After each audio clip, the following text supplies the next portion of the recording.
Greetings from Tokyo. This is Daisuke, and I hope all of you are doing very well today, my friends.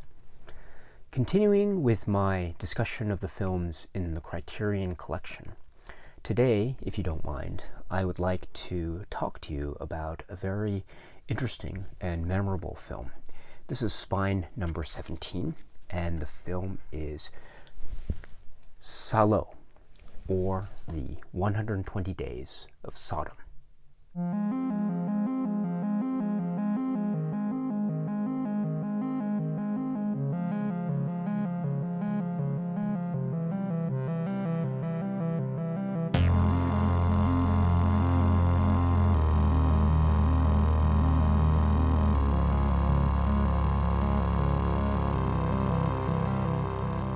This is the film from 1975, Pier Paolo Pasolini.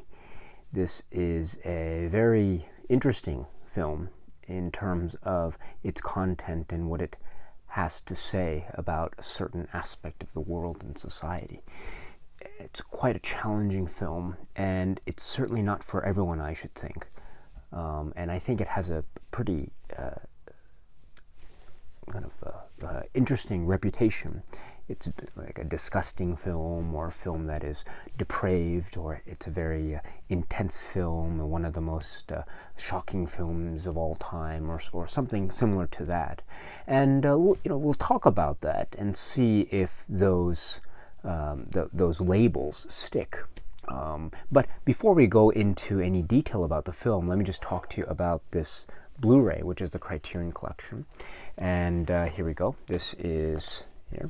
And is the front of the case, and here is the back of the case, and so it has a nice, interesting orange, white, black motif going on. And then we pulled out this part here, which is the inside, and we have the inside here that houses the interesting thing, which is the book. Excuse me, but there we go, the book right there, which is a very thick book with a lot of very interesting essays. And what's on here is, let's see if I can read it like so. It is there is a high definition digital restoration, and there is also a 33-minute documentary called SALÓ, Yesterday and Today. And there is also another documentary, a 23-minute documentary calling Fade to Black. Then there is a 40-minute documentary about the film's production called The End of SALÓ. Then there are video interviews with set designer Dante Ferretti and director and film scholar Jean-Pierre Gorin. And there is an optional English dub soundtrack and a theatrical trailer, plus the book with essays. Okay. So what to say about this film in terms of general remarks? It is it's a film that I think is certainly not to everyone's taste, because it has subject matter that is quite shocking, and it is dealt with in a very matter-of-fact way, quite coldly, joyless, and I think for that reason, overall, I think it is a film that is quite significant and very important in the context of contemporary Italian cinema, and also contemporary cinema as a whole. And it's because it deals with certain aspects of humanity that are rarely dealt with in fiction cinema. And I think it does that in a very effective way, in the sense that it engenders a certain reaction in the minds and the hearts of the viewers, at least in my own mind and my own heart, which is one of disgust and one of repulsion, and feeling repulsed and feeling quite sickened in many places. But this is all, I think, for a certain purpose, and it's well calculated, and also by design, and there's nothing that is seemingly out of place, or anything that is in any way, I think, on the level of exploitation or shock for the sake of shock. There is something that's going on here, which is something trying to tell us something or illuminate something about the nature of humanity. and it's placed in the context of the end of World War II, fascist Italy, SALO, and therefore it has a certain historical thrust to it, perhaps, but the historical aspect is sapped from the presentation of the film, as you see, because we don't, for the most part anyway, we don't get any sense of where we are in the historical context, because everything is rather isolated. We do, however, get this setting, which is pretty elaborately set up in terms of getting everyone isolated into this particular house or villa, and thus the acts are being carried out as the film progresses. So this is the film SALO. So let me now end here, and let me say that I will now talk about the film in detail. So if you are maybe wary of spoilers, I suggest that you turn off this video right now and watch the film if you are so inclined. And once you finish watching the film, you can always come back to this video and then watch this video, and then we can talk about the details of this film together. As I say, it's quite a challenging film, and it's a very dark film, and quite disgusting film in terms of what it is depicting in the minds of the viewer. So in that sense, I think it's very intense, and I wouldn't recommend it to everyone. But if you are prepared for what you are about to see, I would dare say that you would probably get a lot out of this film. I think there is so much great things about this film, and I can't wait to talk to you about it and to learn from you and to get your comments about this film, because there is, I think, a lot going on here. So you're still here, so thank you very much for sticking around. I think that this film, SALO, or the 120 Days of Sodom, is really one of the, how should I put it, one of the more important films that I have seen. It is certainly one of the most memorable films that I have seen, and it is one that sticks in the memory for long after you finish watching it. It is quite a memorable film, and it does a lot of things that I think are very brave, and it does a lot of things that are quite chilling and effective. It's a film that I don't know that I could say that I like, and actually that is a pretty, I mean that in a pretty nuanced way. Let me explain. I don't like this film because I don't like the subject matter that is being depicted. I don't like the story that is being told, because it's quite a gross story. And it's not fun. You know, it's quite joyless. There's no joy in terms of watching this film. There are moments, I think, of comedy, and there are moments when the film is actually quite funny, but I don't think that is any way antithetical to the concept of this film being a joyless film and a film that is difficult to like. But I think that's all by design, and I feel like this is something that is another wonderful thing about cinema, right? Which is the idea that not all cinema is made to be liked, right? Because of the subject matter. You know, and we see this in all sorts of films. You know, we have characters that are unlikable, and so maybe deep in our hearts, when we see a film with an unlikable character, we want to root against that person. You know, we don't want him or her to succeed. You know, usually it's the antagonist of the film or the villain of the piece, something like that. So we can have a feeling of antagonism against a film or a portion of the film that we watch and still like the overall product. And I think that's what's going on here with SALO, right? A feeling of maybe anger or being antagonized by the film or aspects of the film. But as an overall work, I think that all goes towards its strength and making it a complete, wholly unique viewing experience that is very powerful. So that's my approach towards SALÓ. And so it's almost like, again, watching a film where you don't like a character because of the way that the character is portrayed. Well, here, you don't like many of the characters, or at least many of the four, or let's say the four antagonists, right? The Duke, the Bishop, the Magistrate, and the President. You don't like any of them. And you feel very sorry for these young men and young women that are basically enslaved and under their power.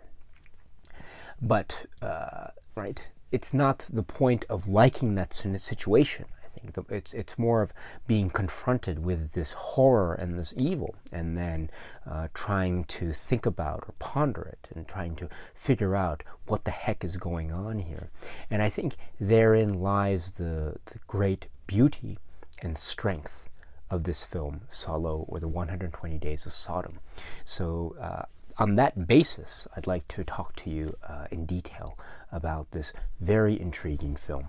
Okay, so I'd like to say from the outset that perhaps it might be worth noting that, yes, I have read the source work, the underlying source work, right, upon which the film is based, and which is this work, which is the Marquis de Sade's 120 Days of Sodom. And so this is quite a long work, and this has a very fascinating history in and of itself. And so if you are so inclined to learn about this particular work, I encourage you to pick up this edition, or maybe look online about the history of the 120 Days of Sodom and how it was created, and also the background about this, the author of the work, the Marquis de Sade. It's a very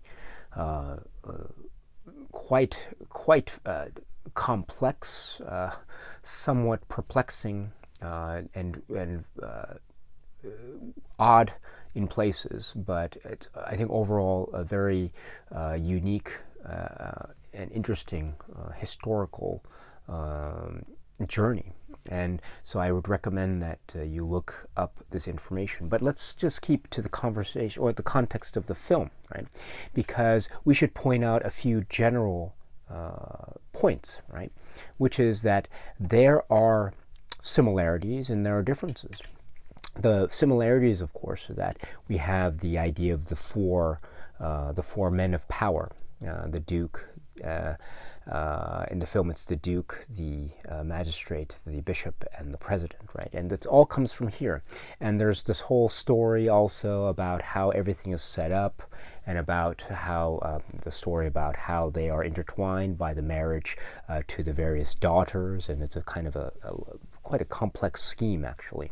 One man marries a daughter of another, who marries a daughter of another, etc. So, and then you have the assembly of the young women and young men, and then you have the acts of depravity that are undergone, right? That occur, and then they increase in terms of intensity and depravity and quite viciousness as the days progress, right? It's 120 days. Well, the film, I would suggest, is a little bit different in certain aspects. The book is actually quite graphic. It's incredibly graphic, especially towards the end. But I was amazed, actually, just reading it, and just shocked by how suddenly it turns very, very, very like intense and gross in terms of what is being depicted.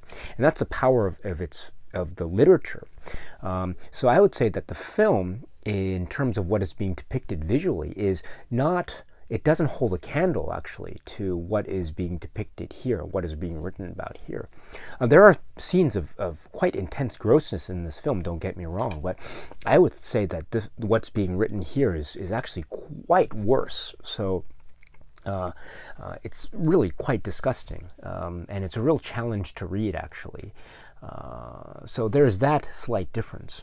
And of course, I should say that, in the film, there are many things that are implied, right? That are maybe suggested at, but not necessarily shown directly on the screen in terms of a visual depiction of the depravity. So that, I think, goes a long way to the strengths of the film and what Pasolini is doing as an artist and what he's doing in terms of visual metaphor and the tools of filmmaking used to engender things of depravity, which I think is one of the powerful traits of this film.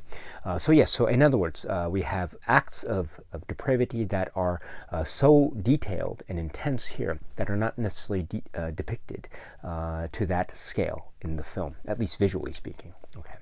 The next main difference, of course, is that the book is set right in the late, I would say, 1700s, France, whereas here we have the film which is set in the 1940s, towards the end of the war, World War II, in fascist Italy. So we have a stark difference here, right? And this is, I think, one of the great acts of genius on the part of Pasolini, which is the idea of transplanting the story to the context of fascist Italy towards the end of the war. And this is brilliant, incredibly, that's a genius move. And I think Pasolini should be applauded, and he is applauded, of course. His reputation, I think, goes a long way, because he was that was an incredibly intelligent move to set this story in the context of World War II and fascism. By extension, the horrors of war, and it's not just fascism that's being suggested here. I would say it's also this idea of Nazi Germany. There's this idea of concentration camps. This idea of the young men and women being treated like animals, and they are surrounded by guards who are ominous looking and always having machine guns strapped to their shoulders. And then we've got this idea of kind of the stripping away of humanity to the point of just a real humiliation, and this idea of these young men and women, especially towards the latter half of the film, you don't quite know what will happen to them. So there's this real sense of unease and suspense and real kind of horror, because it could happen that someone might fall victim at any moment. So there's this real air of real palpable horror, and so therefore there is this kind of it's not so difficult, I think, to think about this film in the context of the horrors of that time period, right, World War II. But it's a fascinating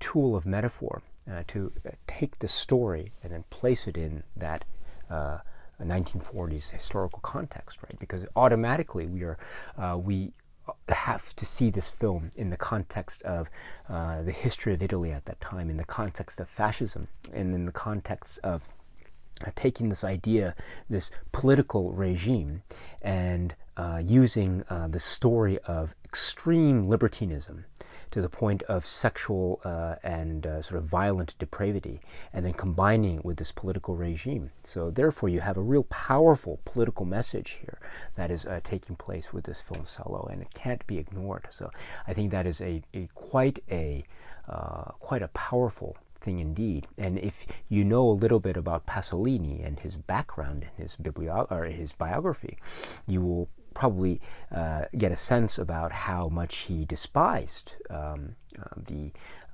fascist Italy. And so therefore I think it is a very powerful thing that it comes from Pasolini, and that this vitriol and this hatred almost towards this regime is so palpable. And I think in that sense, therefore, that I think what Pasolini is doing in this film is something quite brave and very it's so powerful, right? He is using this as the ultimate message, turning this idea of the fascist regime and debasing it to the lowest form of humanity, namely these four men of power who are just acting out extremes in libertinism. And I think that is one of the most powerful sort of political messages that can be taken from this film, which is why I think this film is so brilliant. That move of taking the story and then transplanting it into that the context of Italian history and the history of World War II is absolutely fundamental to appreciating this film. Okay. And also there is another wonderful tool here that is being employed, namely the structure of the film, right? Because the film uses this idea of, right, the circle of obsessions and the circle of, I don't want to swear, but circle of, excrement, right? And then the circle of blood.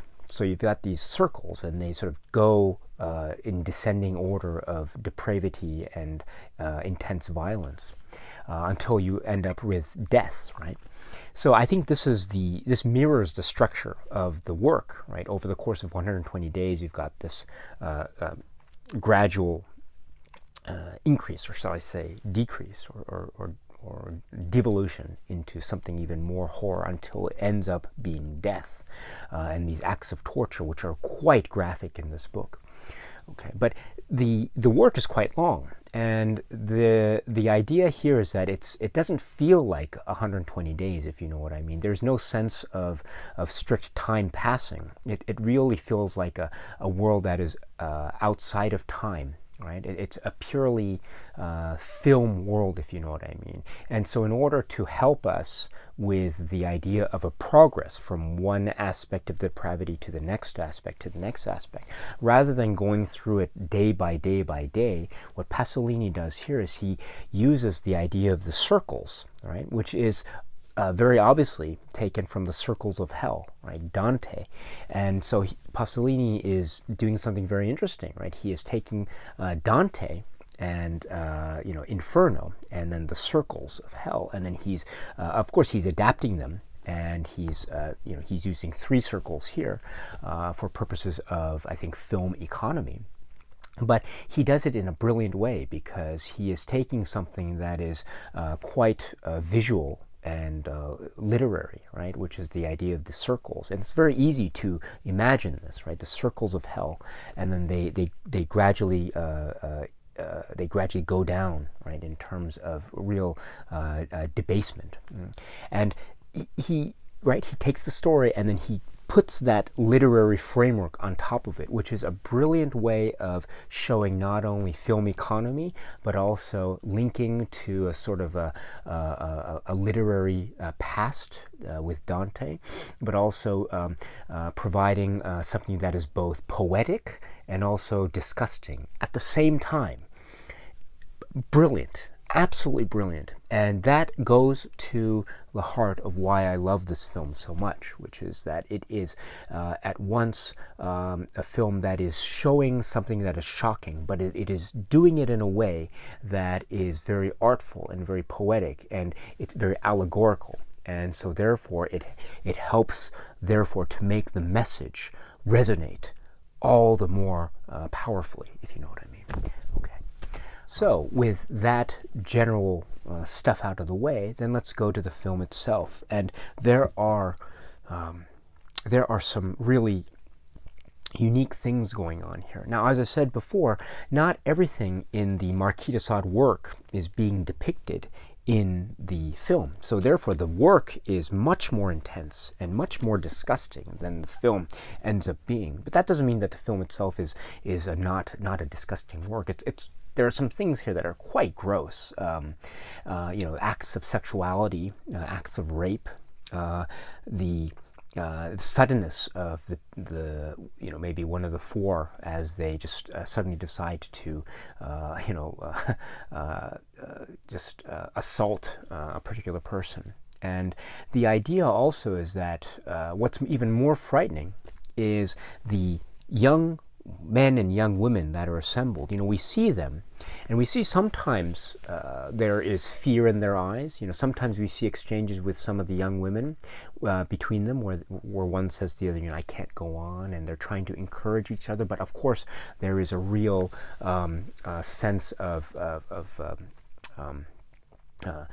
desperation and this real knowledge that they can't escape. There's another young woman who cries because she is remember what happens to her mother, and there's also one who is found dead, and she has killed herself early in the film. So there is a real sense of real trauma and desperation here. But at the same time, which is even quite very chilling, there are other people who seem to enjoy what they are in for. And sometimes you see little hints of smiles on some of the boys when they are being asked about, certain scenes involving defecation. Not everyone is enjoying it, obviously, but some of them are. So that's something that's quite chilling. Another thing that's very chilling is that there is a very meekness to all of the young women and young men. Sometimes there are acts of rebellion or acts of trying to escape, but for the most part, they tend to be very subdued, and they tend to let the four men of power basically dominate them. So they allow themselves to be dominated, and therefore they allow themselves gradually to be debased and basically stripped of their humanity. And maybe I should be a little bit more careful in my words here, because maybe they allow themselves to be stripped of their humanity. Maybe that's a bit too strong, right? Because they are assembled, right, in a way that they are assembled against their will at the beginning of the film. So there is a sense of being compelled to do this stuff, and they cannot escape. And so therefore maybe it could be that they are resigned to their fate, and some of them realize they can't get out, and they probably won't escape this place alive. So yes, I should temper my comments with that respect a little bit more. I should be a little bit softer in terms of the notion about these young women and young men. Of course, they are all there, I think, against their will. But I think what I'm trying to say is that it seems like sometimes, I guess the film doesn't show us or doesn't allow us to see any overt acts of rebellion for the most part. And so therefore that is something that is even that's very frightening, the way in which a human being can assert his will or her will over another human being with such force and such finality. And that is a real powerful metaphor that is being shown here in respect of that. Very powerful indeed, quite chilling. There are, however, right, acts of rebellion. Recall when the company are all being treated like dogs, and they have to run around the room on their hands and feet, and the four men are just feeding them pieces of meat. Now, I think it's the magistrate, one of the mustache, and then he's bald. He puts nails in a certain piece of bread and forces one of the naked women to eat, and then it becomes a real terrible thing, and she eats the nails, and it's a very graphically depicted scene. But during that scene in particular, there's one boy who just runs around and he escapes. He can't do it, and he's desperate to escape, but then he's just whipped into submission over and over again. And so that is one act of a sort of a rebellion, so to speak. It doesn't end well for him, obviously.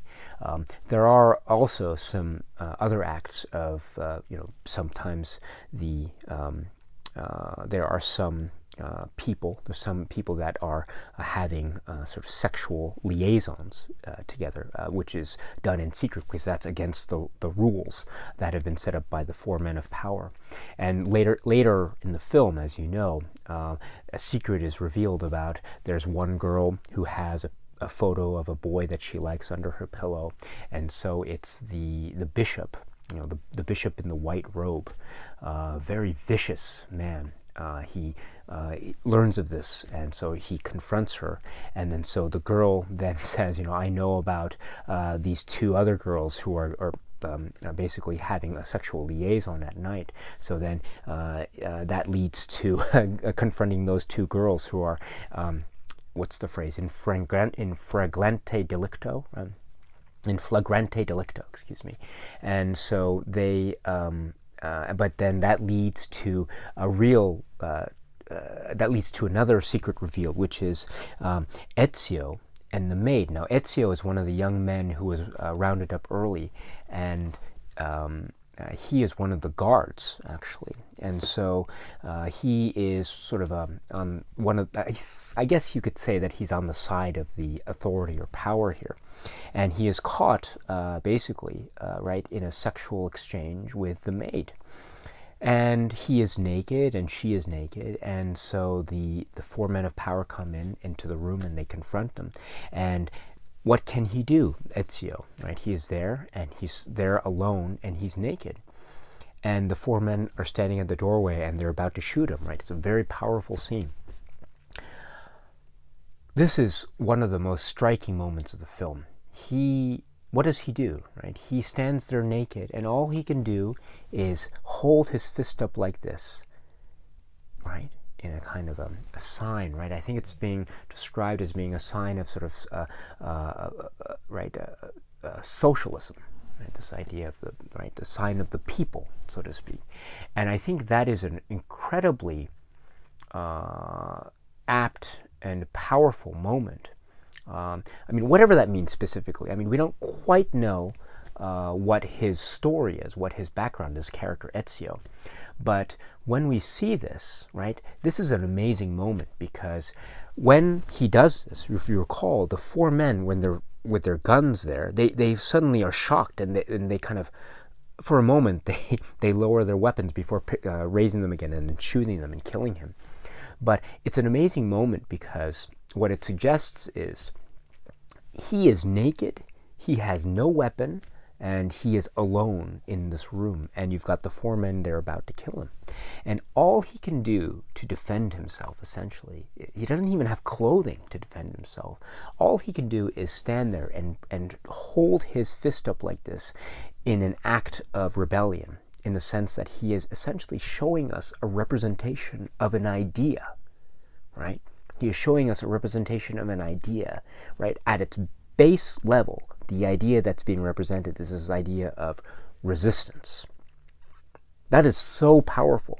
He is showing these four men that he is resisting them. And it is that idea of resistance personified. And it's personified in the simplest, most human level, right? And the most it's such an open and honest way of depicting it. It's just a man standing there naked, but that's all he has. It's all he has is just him and this idea to protect him. And for a moment it works.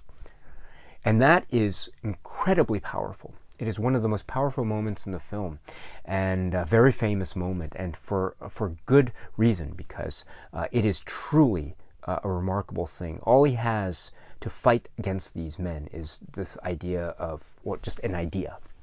And for a moment there, it works. And it's quite an amazing thing. And again, it's another example of why this film is incredible, absolutely incredible. And then, of course, you've got other stuff going on in the film, right? You've got this very infamous scene of the defecation and the eating of that stuff, and it's quite graphic.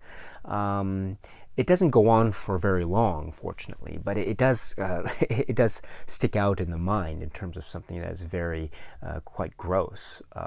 And then you've also got the ending, which is there are flashes of violence that aren't lingered on too much. So it's not like this overload of gross scenes, right? There's scenes that show a little bit and then cut away. So there is more that is being suggested rather than being actually depicted. So I think that in that sense, it is a film that is not in terms of direct violence. I don't think it's as violent as other modern films can be. It's in terms of what it's strictly showing. It's not a violent film, relatively speaking, but its ideas of violence are, I think, what are very triggering and quite disturbing. And that is, I think, something that is really remarkable. Just think about it, right? For those of you who've seen the film, the acts of violence that are being depicted aren't really so violent, right? At least what we see, the snippets of what we see. But compare that to what we think in our mind of the violence that is being depicted. And I think that difference is what makes this film so remarkable. What it can engender in the mind of the viewer is just so intense that I think that is a signifier, that is evidence of the fact that this is such a powerful film. Don't get me wrong, it's not like I'm saying that this film is not violent at all. It is quite gross, and there are shots of real, just sick things going on. But it is, as I say, it is something that is, relatively speaking, what's being depicted, I think, is gross, but what is being engendered in the mind, it far outweighs what is being shown on screen, and that is a sign of an excellent film. Truly, truly remarkable. One of the more memorable films in the Criterion collection, and one that I think is perhaps maybe not so popular among maybe I should take that back. I think it is a film that is hard to see, and it's hard to admire, and it's really hard to like. And as I say, I don't like the film directly, but I do admire it, and I do love the film in terms of how it addresses the subject matter.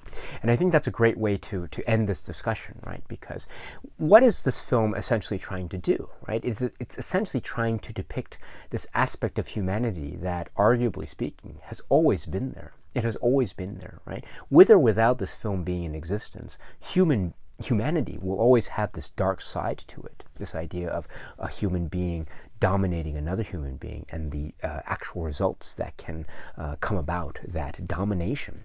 That will always be there, regardless of whether this film exists. Therefore, the fact that this film exists, I think, is great, because it shines a light on that depravity in a way that is artistic and quite poetic, and relies on metaphor that makes the whole examination of the human depravity even more powerful. So, I always think to myself, when I say I don't like this film, what do I really mean? Do I mean that I don't like the film, or I don't like the human depravity that's being depicted in the film? I'd like to say it's the latter. And if that's the case, then, it's not the fault of the film that humanity has this aspect of depravity to it, right? It's not the fault of the film that there is this idea of a real terrible aspect of human beings. But there is the film, and the film is showing us what has always been there. And since the film is showing us what has always been there, then I think that makes the film such a powerful one, and one that it shines a light on something that people, or at least I feel, I don't want to look at, but it makes me look at that and makes me consider it. And I think in terms of that kind of examination, it's a powerful film indeed, and it is an example of why film and cinema is so important. The continuing of the examination of this idea of the dark side of human nature, and we need films like this to keep reminding us of what we need to think about in order to move forward. So in that sense, SALÓ, right? What came first? The dark side of human nature or SALÓ, right? It's obvious. Dark side of human nature came first. SALÓ is just addressing that, and it's addressing it in a way in terms of film, in terms of cinema. So I think in that sense, I am eternally grateful to this film, and I'm so grateful that it has been made and that it is preserved in this way, so that we can examine it now and for many years to come. Okay, my friends, let me end it right there. What do you think about this film, SALÓ, or the 120 Days of Sodom? Do you like it? Do you not like it? Have you seen it? Maybe you don't want to see it. Please feel free to let me know in the comment sections below. I would love to hear what you have to say about this very intriguing film. Okay, my friends, let me end right there. And so next time I will be talking about spine number 18, The Naked Kiss. So until then, my friends, I hope you are doing very well, that you are happy and healthy and safe, and that you are continuing to watch a lot of great films. Until we meet again, my friends, cheers.